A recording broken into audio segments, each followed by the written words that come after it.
Saki.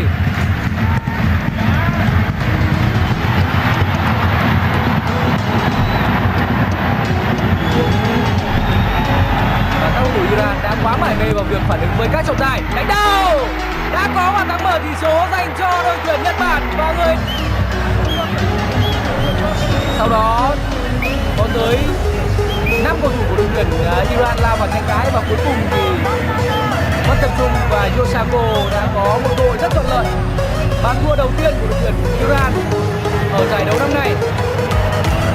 Cầu thủ Iran trong tình huống mà đối phương đã quay lại phản ứng với trọng tài tỷ số của biết và coi thẻ vàng. Thật sự là khó hiểu với các cầu thủ. Tôi hay tình huống gì đó ở trước sân.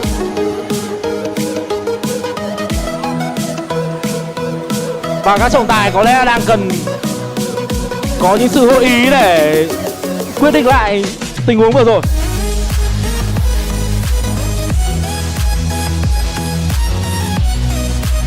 Đây là tình huống trước đó. Tôi cho rằng đã có một tác động của trung vệ đội trưởng Gia Từ đối với Trung Con. Đã có một tình huống